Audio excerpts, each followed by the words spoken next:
ఇంగ్లీష్లో చాలా different types of accents ఉన్నాయి. ఒక్కో దేశాన్ని బట్టి ఒక్కో దేశంలో ఒక్కో accent. British accent, American accent, Canadian, Australian. అయితే ఆ దేశాల్లో కూడా ఆ రీజన్స్ని బట్టి వేరే యాక్సెంట్స్ ఉంటాయి.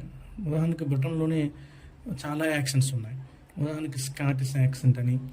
అంటే ఈ రకంగా ఆ యాక్సెంట్ని బట్టి మాట్లాడితేనే వాళ్ళు గుర్తిస్తారని కాదు, కానీ ఆ యాక్సెంట్స్ అయితే వాళ్ళు అలవాటుగా మాట్లాడే పరిస్థితి ఉంటుంది. ఇండియాలో అయితే ఇండియన్ ఇంగ్లీష్ యాక్సెంట్. మరి అన్ని దేశాల వాళ్ళకి అర్థం అవ్వాలి అంటే మాత్రం న్యూట్రల్ యాక్సెంట్ని ఎంచుకోవాలి.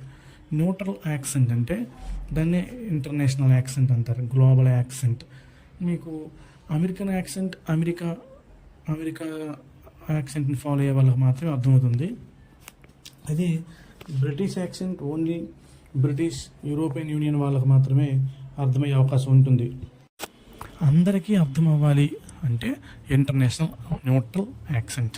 మరి ఇంటర్నేషనల్ న్యూట్రల్ యాక్సెంట్లో కూడా British neutral accent, American neutral accent ఉంటాయి.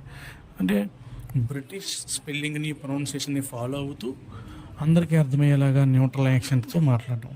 అంటే we have to soften the tone. స్మూత్గా మాట్లాడుతూ స్లోగా మాట్లాడితే అది న్యూట్రల్ యాక్సెంట్ అవుతుంది.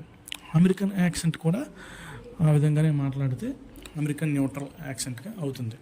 బ్రిటిష్ యాక్సెంట్లో కూడా రిసీవ్డ్ ప్రొనౌన్సియేషన్ అంటారు. అలాగే మోడర్న్ రిసీవ్డ్ ప్రొనౌన్సియేషన్ అంటే ఎడ్యుకేటెడ్ పీపుల్లో ఒక స్టాండర్డ్ బ్రిటిష్ ఇంగ్లీష్ అంటే అది రిసీవ్డ్ ప్రొనౌన్సియేషన్ కింద వస్తుంది. దాన్నే కొన్ని మార్పులు చేస్తే అది మోడర్న్లో ఇప్పుడున్న ఎడ్యుకేటెడ్ పీపుల్ కూడా దాన్ని వాడుతున్నారు.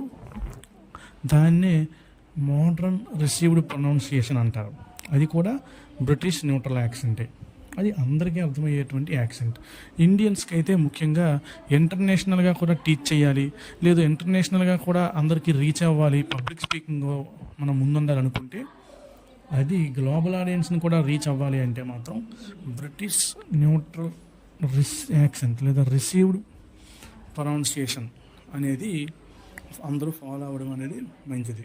Thank you.